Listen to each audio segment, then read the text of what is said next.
Matthew Henry's Commentary on the Whole Bible. Genesis 15.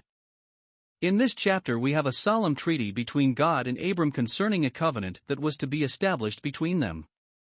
In the former chapter we had Abram in the field with kings, here we find him in the mount with God, and, though there he looked great, yet, methinks, here he looks much greater.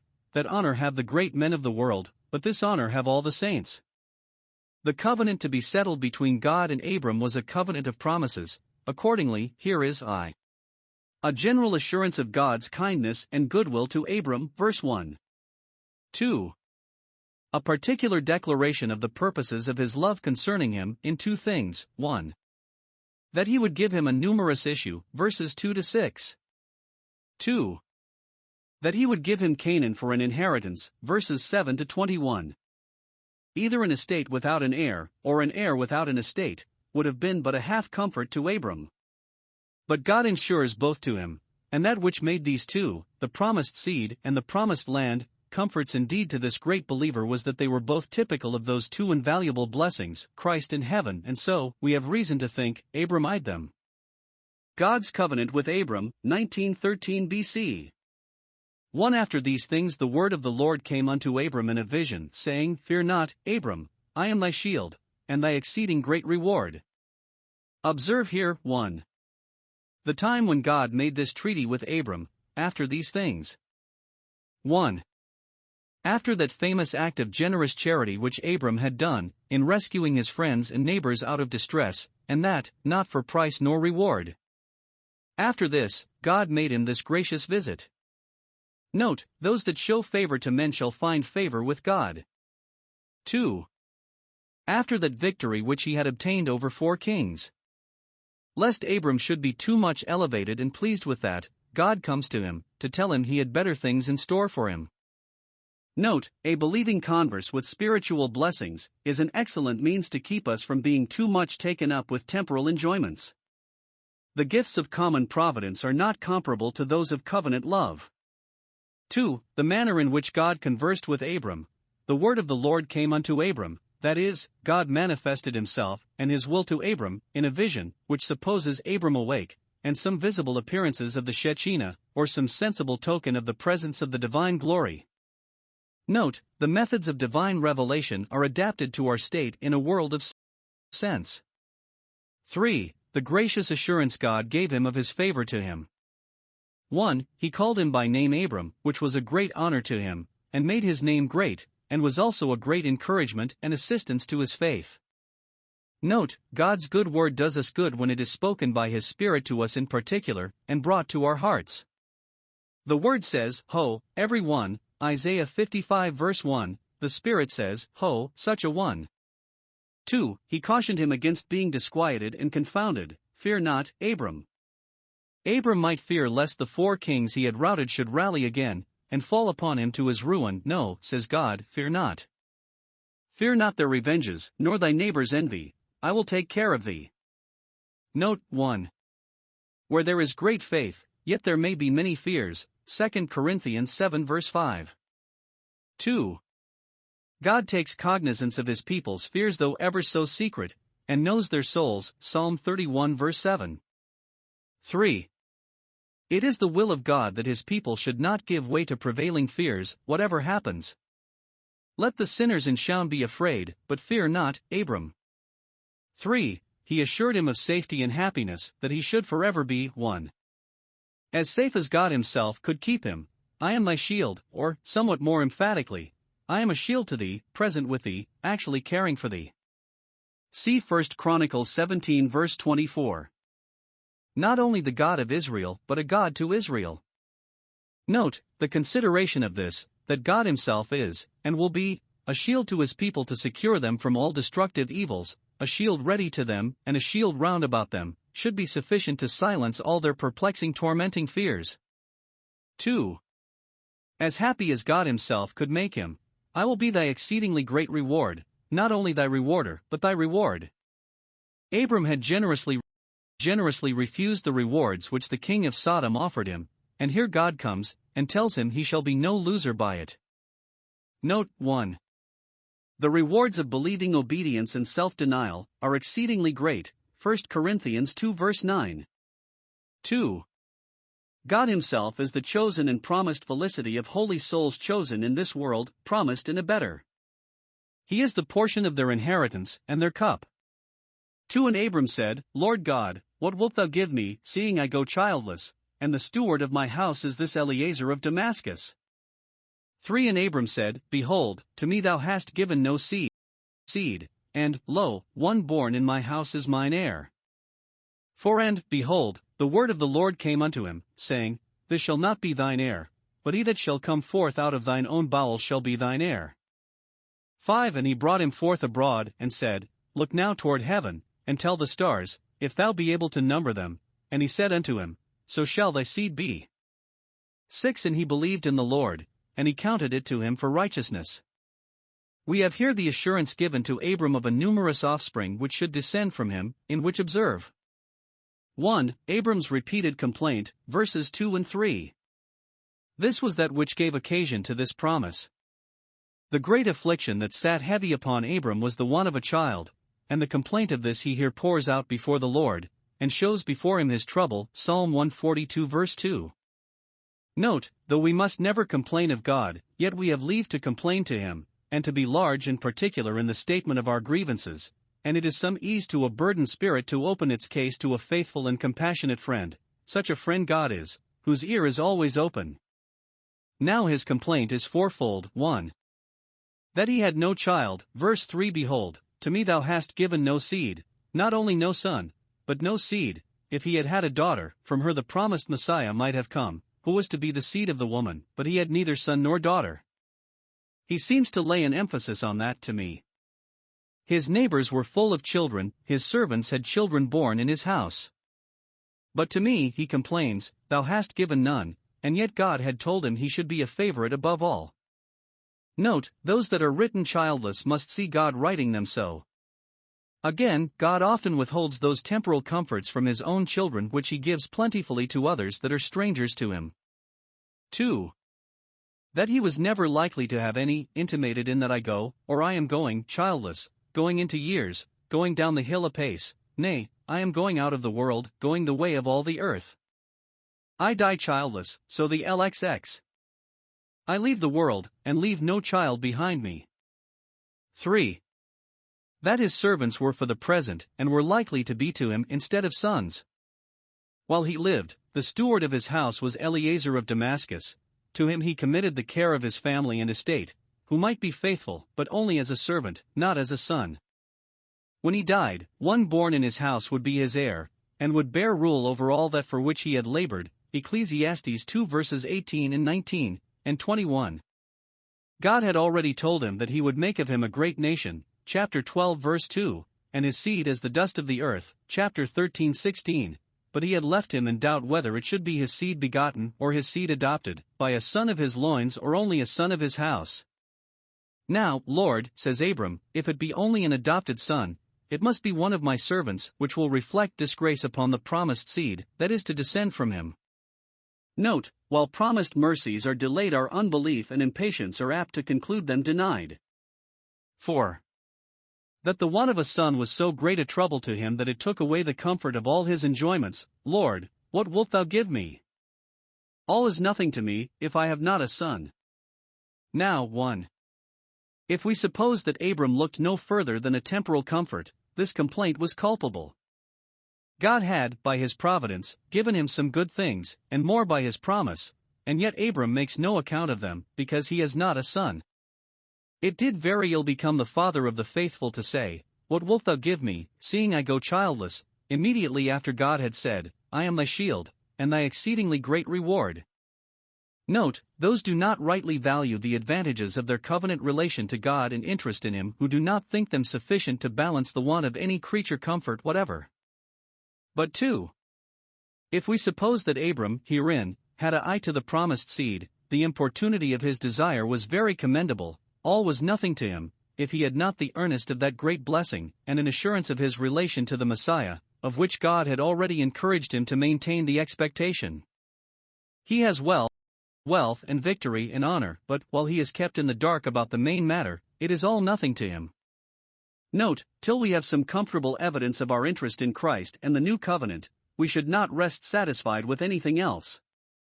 This and the other I have, but what will all this avail me if I go Christless? Yet thus far the complaint was culpable, that there was some diffidence of the promise at the bottom of it, and a weariness of waiting God's time. Note, true believers sometimes find it hard to reconcile God's promises and His providences when they seem to disagree. 2. God's gracious answer to this complaint. To the first part of the complaint, verse 2, God gave no immediate answer, because there was something of fretfulness in it, but when He renews His address somewhat more calmly, verse 3, God answered him graciously. Note, if we continue instant in prayer, and yet pray with a humble submission to the divine will, we shall not seek in vain. 1. God gave him an express promise of a son, verse 4. This that is born in thy house shall not be thy heir, as thou fearest, but one that shall come forth out of thy own bowels shall be thy heir. Note 1. God makes heirs, He says, this shall not, and this shall, and whatever men devise and design, in settling their estates, God's counsel shall stand. 2. God is often better to us than our own fears, and gives the mercy we had long despaired of. 2. To affect him the more with this promise, He took him out, and showed him the stars, this vision being early in the morning, before day, and then tells him, so shall thy seed be, verse 5. 1. So numerous, the stars seem innumerable to a common eye. Abram feared he should have no child at all, but God assured him that the descendants from his loins should be so many as not to be numbered. 2. So illustrious, resembling the stars in splendor, for to them pertained the glory, Romans 9 verse 4. Abram's seed, according to his flesh, were like the dust of the earth, chapter 13 verse 16, but his spiritual seed are like the stars of heaven, not only numerous, but glorious, and very precious.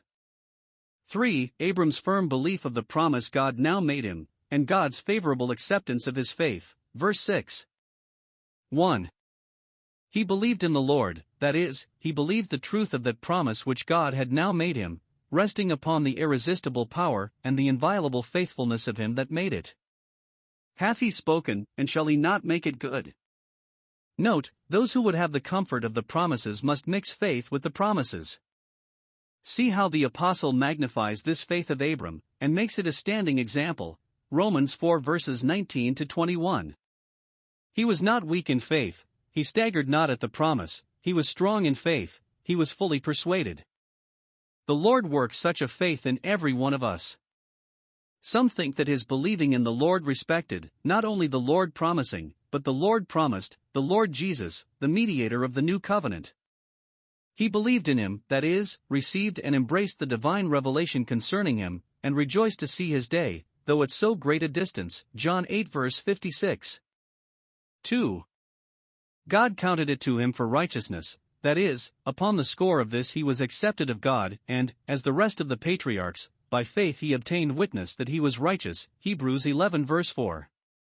This is urged in the New Testament to prove that we are justified by faith without the works of the law, Romans 4 verse 3, Galatians 3 verse 6, for Abram was so justified while he was yet uncircumcised. If Abram, that was so rich in good works, was not justified by them, but by his faith, much less can we, that are so poor in them. This faith, which was imputed to Abram for righteousness, had lately struggled with unbelief, verse 2, and, coming off a conqueror, it was thus crowned, thus honored. Note, a fiducial practical acceptance of, and dependence upon, God's promise of grace and glory, in and through Christ, is that which, according to the tenor of the new covenant, gives us a right to all the blessings contained in that promise. All believers are justified as Abram was, and it was his faith that was counted to him for righteousness. 7. And he said unto him, I am the Lord that brought thee out of Ur of the Chaldees, to give thee this land to inherit it. 8. And he said, Lord God, whereby shall I know that I shall inherit it? 9. And he said unto him, Take me an heifer of 3 years old, and a she-goat of 3 years old, and a ram of 3 years old, and a turtle-dove, and a young pigeon. 10. And he took unto him all these, and divided them in the midst, and laid each piece one against another, but the birds divided he not. 11. And when the fowls came down upon the carcasses, Abram drove them away. We have here the assurance given to Abram of the land of Canaan for an inheritance. 1. God declares his purpose concerning it, verse 7. Observe here, Abram made no complaint in this matter, as he had done for the want of a child. Note, those that are sure of an interest in the promised seed will see no reason to doubt of a title to the promised land. If Christ is ours, heaven is ours. Observe again, when he believed the former promise, verse 6, then God explained and ratified this to him. Note, to him that has, improves what he has, more shall be given. 3 things God here reminds Abram of, for his encouragement concerning the promise of this good land. 1. What God is in himself, I am the Lord Jehovah, and therefore 1. I may give it to thee, for I am sovereign Lord of all, and have a right to dispose of the whole earth. 2. I can give it to thee, whatever opposition may be made, though by the sons of Anak. God never promises more than he is able to perform, as men often do. 3. I will make good my promise to thee. Jehovah is not a man that he should lie. 2. What he had done for Abram.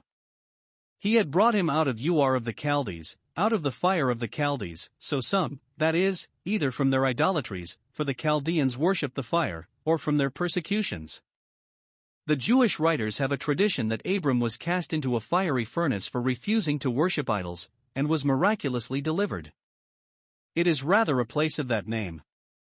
Thence God brought him by an effectual call, brought him with a gracious violence, snatched him as a brand out of the burning. This was 1. A special mercy, I brought thee, and left others, thousands, to perish there. God called him alone, Isaiah 51 verse 2. 2. A spiritual mercy, a mercy to his soul, a deliverance from sin and its fatal consequences. If God save our souls, we shall want nothing that is good for us. 3. A fresh mercy, lately bestowed, and therefore should be the more affecting, as that in the preface to the commandments, I am the Lord that brought thee out of Egypt lately. 4. A foundation mercy, the beginning of mercy, peculiar mercy to Abram, and therefore a pledge and earnest of further mercy, Isaiah 66 verse 9. Observe how God speaks of it as that which he gloried in, I am the Lord that brought thee out. He glories in it as an act both of power and grace. Compare Isaiah 29 verse 22, where he glories in it, long afterwards. Thus saith the Lord who redeemed Abraham, redeemed him from sin. 3. What he intended to do yet further for him. I brought thee hither, on purpose to give thee this land to inherit it, not only to possess it, but to possess it as an inheritance, which is the sweetest and surest title. Note 1. The providence of God has secret but gracious designs in all its various dispensations towards good people. We cannot conceive the projects of providence, till the event shows them in all their mercy and glory. 2. The great thing God designs in all his dealings with his people is to bring them safely to heaven. They are chosen to salvation, 2 Thessalonians 2 verse 13, called to the kingdom, 1 Thessalonians 2 verse 12, begotten to the inheritance, 1 Peter 1 verses 3 and 4, and by all made meet for it, Colossians 1 verses 12 and 13, 2 Corinthians 4 verse 17. 2. Abram desires a sign, whereby shall I know that I shall inherit it? Verse 8. This did not proceed from distrust of God's power or promise, as that of Zacharias, but he desired this 1. For the strengthening and confirming of his own faith, he believed, verse 6, but here he prays, Lord, help me against my unbelief.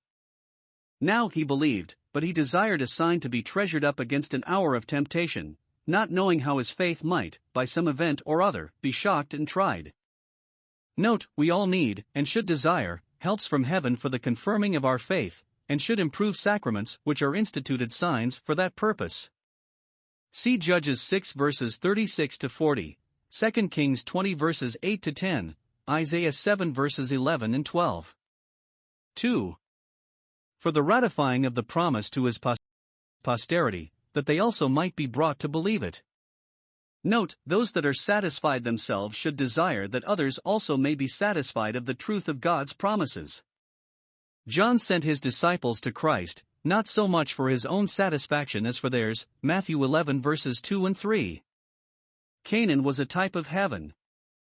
Note, it is a very desirable thing to know that we shall inherit the heavenly Canaan, that is, to be confirmed in our belief of the truth of that happiness, and to have the evidences of our title to it more and more cleared up to us. 3. God directs Abram to make preparations for a sacrifice, intending by that to give him a sign, and Abram makes preparation accordingly. Verse 9 to 11 Take me a heifer, etc.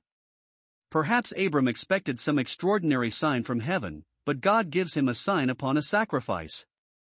Note, those that would receive the assurances of God's favor, and would have their faith confirmed, must attend instituted ordinances, and expect to meet with God in them. Observe, 1. God appointed that each of the beasts used for this service should be 3 years old, because then they were at their full growth and strength. God must be served with the best we have, for He is the best. 2. We do not read that God gave Abram particular directions how to manage these beasts and fowls, knowing that he was so well versed in the law and custom of sacrifices that he needed not any particular directions, or perhaps instructions were given him, which he carefully observed, thought they are not recorded. At least it was intimated to him that they must be prepared for the solemnity of ratifying a covenant, and he well knew the manner of preparing them. 3. Abram took as God appointed him, though as yet he knew not how these things should become assigned to him. This was not the first instance of Abram's implicit obedience. He divided the beasts in the midst, according to the ceremony used in confirming covenants, Jeremiah 34 verses 18 and 19, where it is said, They cut the calf in twain and passed between the parts. 4.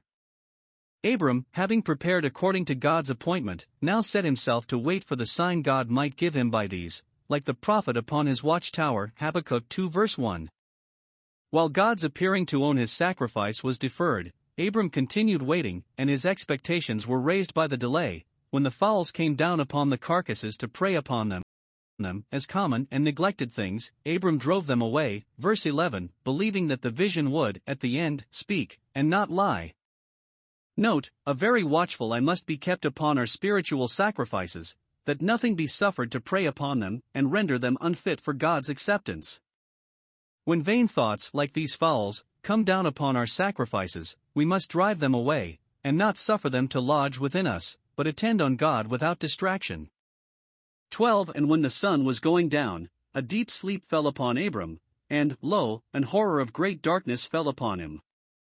13 And he said unto Abram, Know of a surety that thy seed shall be a stranger in a land that is not theirs, and shall serve them, and they shall afflict them 400 years. 14 And also that nation, whom they shall serve, will I judge, and afterward shall they come out with great substance.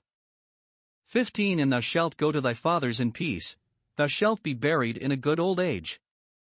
16 But in the 4th generation they shall come hither again, for the iniquity of the Amorites is not yet full. We have here a full and particular discovery made to Abram of God's purposes concerning his seed. Observe.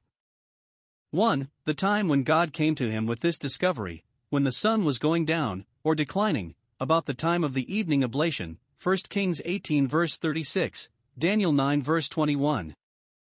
Early in the morning, before day, while the stars were yet to be seen, God had given him orders concerning the sacrifices, verse 5, and we may suppose it was, at least, his morning's work to prepare them and set them in order. When he had done this, he abode by them, praying and waiting till towards evening. Note, God often keeps his people long in expectation of the comforts he designs them, for the confirmation of their faith.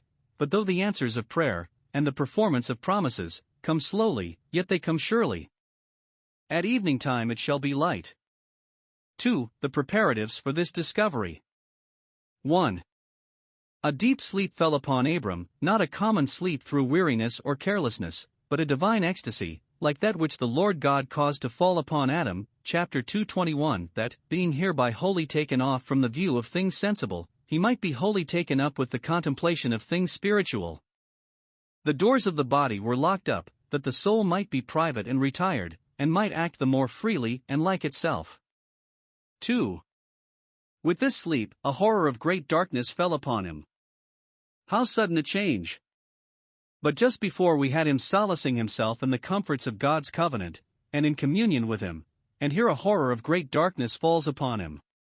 Note, the children of light do not always walk in the light, but sometimes clouds and darkness are round about them. This great darkness, which brought horror with it, was designed, 1. To strike an awe upon the spirit of Abram, and to possess him with a holy reverence, that the familiarity to which God was pleased to admit him might not breed contempt. Note, holy fear prepares the soul for holy joy, the spirit of bondage makes way for the spirit of adoption. God wounds first, and then heals, humbles first, and then lifts up, Isaiah 6 verses 5 and 6, etc. 2. To be a specimen of the methods of God's dealings with his seed. They must first be in the horror and darkness of Egyptian slavery, and then enter with joy into the good land, and therefore he must have the foretaste of their sufferings, before he had the foresight of their happiness. 3. To be an indication of the nature of that covenant of peculiarity which God was now about to make with Abram. The Old Testament dispensation, which was founded on that covenant, was a dispensation 1. Of darkness and obscurity, 2 Corinthians 3 verses 13 and 14. 2. Of dread and horror, Hebrews 12 verse 18, etc. 3. The prediction itself. Several things are here foretold. 1. The suffering state of Abram's seed for a long time, verse 13. Let not Abram flatter himself with the hopes of nothing but honor and prosperity in his family. No, he must know, of a surety, that which he was loath to believe, that the promised seed should be a persecuted seed. Note, God sends the worst first, we must first suffer, and then reign. He also lets us know the worst before it comes, that when it comes it may not be a surprise to us, John 16 verse 4. Now we have here 1. The particulars of their sufferings. 1. They shall be strangers, so they were, first in Canaan, Psalm 105 verse 12, and afterwards in Egypt. Before they were lords of their own land they were strangers in a strange land. The inconveniences of an unsettled state make a happy settlement the more welcome. Thus the heirs of heaven are first strangers on earth, a land that is not theirs. 2. They shall be servants, so they were to the Egyptians, Exodus 1 verse 13. See how that which was the doom of the Canaanites, chapter 9 verse 25, proves the distress of Abram's seed. They are made to serve, but with this difference, the Canaanites serve under a curse, the Hebrews under a blessing, and the upright shall have dominion in the morning, Psalm 49 verse 14. 3. They shall be suffers. Those whom they serve shall afflict them, see Exodus 1 verse 11. Note, those that are blessed and beloved of God are often sorely afflicted by wicked men, and God foresees it, and takes cognizance of it. 2. The continuance of their sufferings 400 years.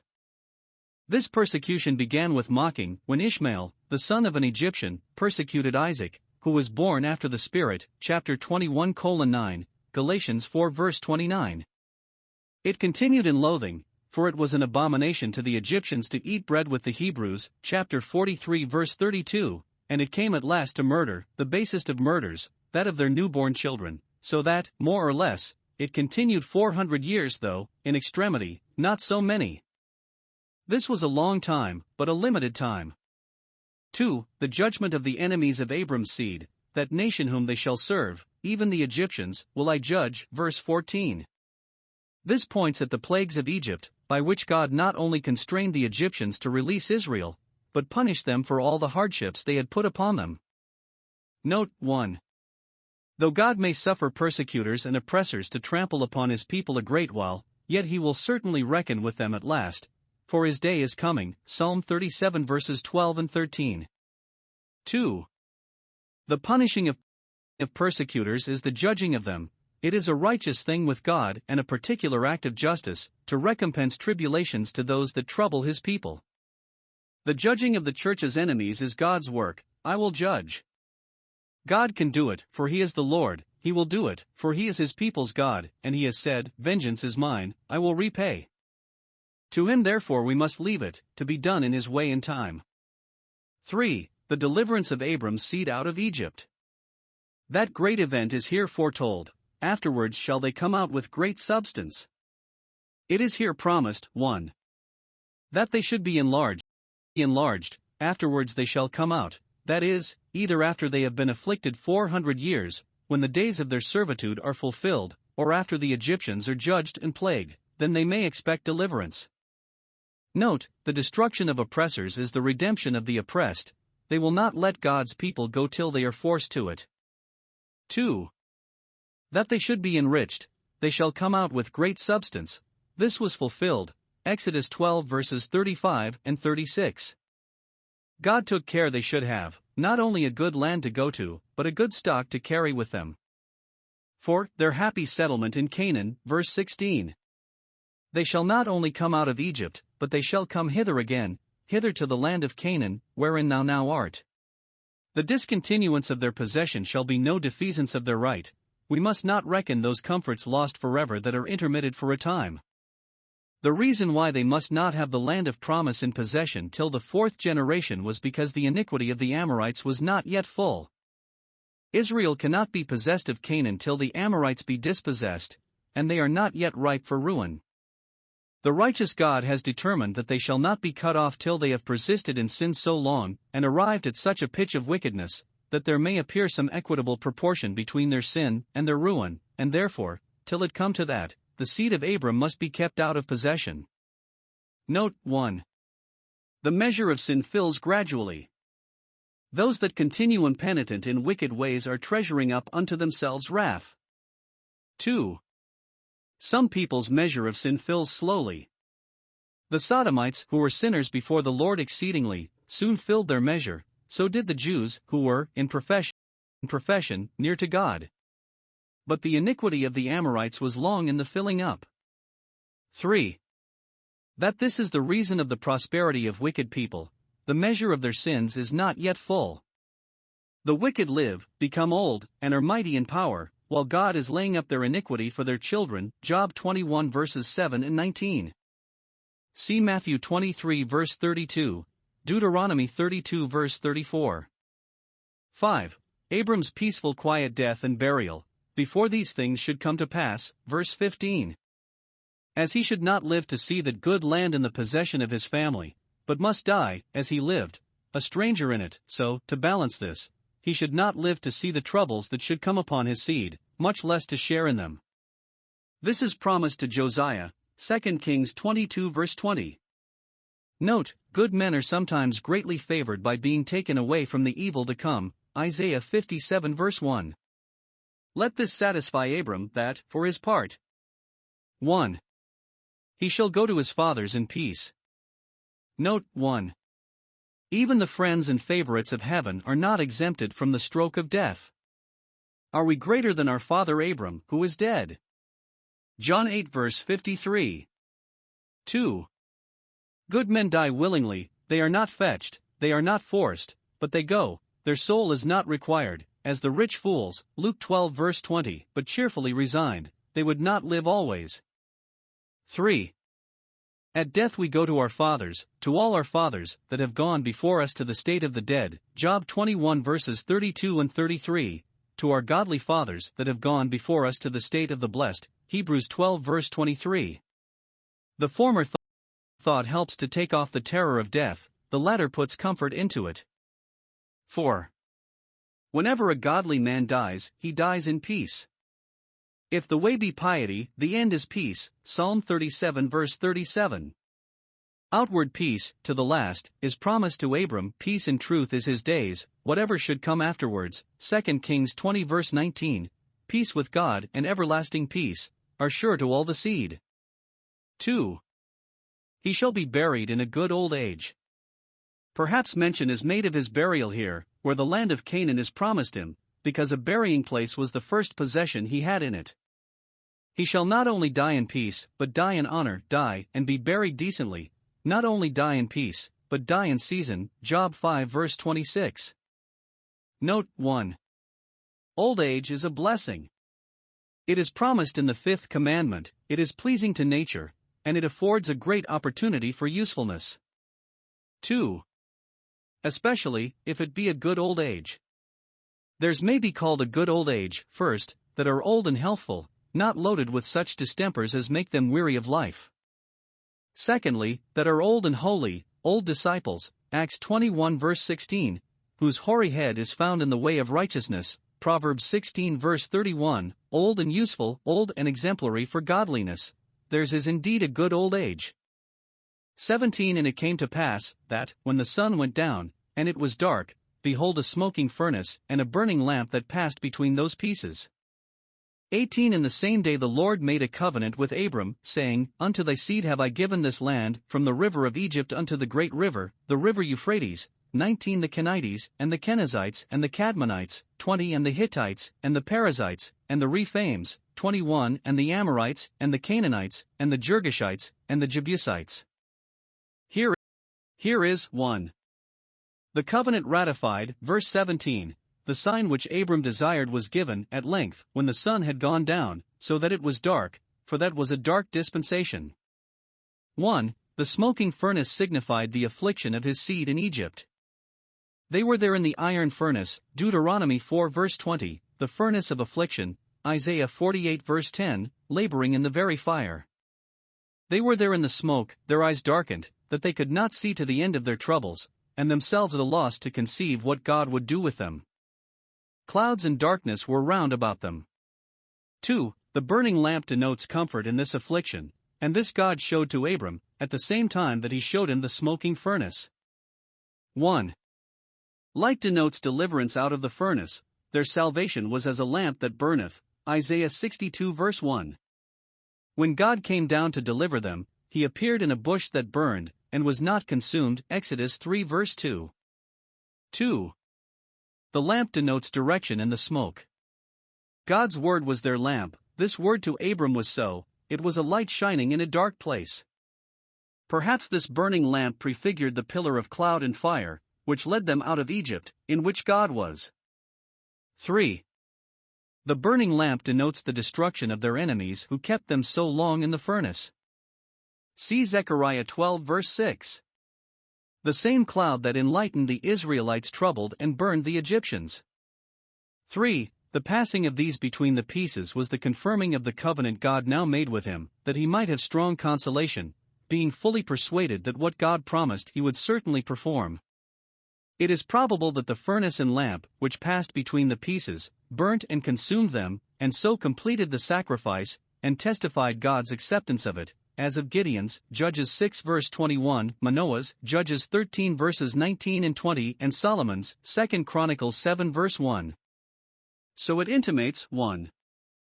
That God's covenants with man are made by sacrifice, Psalm 50 verse 5, by Christ, the great sacrifice, no agreement without atonement. 2. God's acceptance of our spiritual sacrifices is a token for good, and an earnest of further favors. See Judges 13 verse 23. And by this we may know that he accepts our sacrifices, if he kindle in our souls a holy fire of pious and devout affections in them. 2. The covenant repeated and explained, in that same day, that day never to be forgotten, the Lord made a covenant with Abram, that is, gave a promise to Abram, saying, Unto thy seed have I given this land, verse 18. Here is 1. A rehearsal of the grant. He had said before, To thy seed will I give this land, chapter 12 verses 7, 13 and 15. But here he says, I have given it, that is, 1. I have given the promise of it, the charter is sealed and delivered, and cannot be disannulled. Note, God's promises are God's gifts, and are so to be accounted. 2. The possession is as sure, in due time, as if it were now actually delivered to them. What God has promised is as sure as if it were already done, hence, it is said, He that believes hath everlasting life, John 3 verse 36, for he shall as surely go to heaven as if he were there already. 2. A recital of the particulars granted, such as is usual in the grants of lands. He specifies the boundaries of the land intended hereby to be granted, verse 18. And then, for the greater certainty, as is usual in such cases, he mentions in whose tenure and occupation these lands now were. 10 several nations or tribes are here spoken of, verse 19 to 21, that must be cast out, to make room for the seed of Abram. They were not possessed of all these countries when God brought them into Canaan. The bounds are fixed much narrower, Numbers 34 verses 2 and 3. Etc. But 1. In David's time and Solomon's, their jurisdiction extended to the utmost of these limits. 2 Chronicles 9 verse 26. 2. It was their own fault that they were not sooner and longer in possession of all these territories. They forfeited their right by their sins, and by their own sloth and cowardice kept themselves out of possession. 3. The land granted is here described in its utmost extent because it was to be a type of the heavenly inheritance, where there is room enough. In our Father's house are many mansions. The present occupants are named, because their number, and strength, and long prescription, should be no hindrance to the accomplishment of this promise in its season, and to magnify God's love to Abram and his seed, in giving to that one nation the possessions of many nations, so precious were they in his sight, and so honorable. Isaiah 43 verse 4.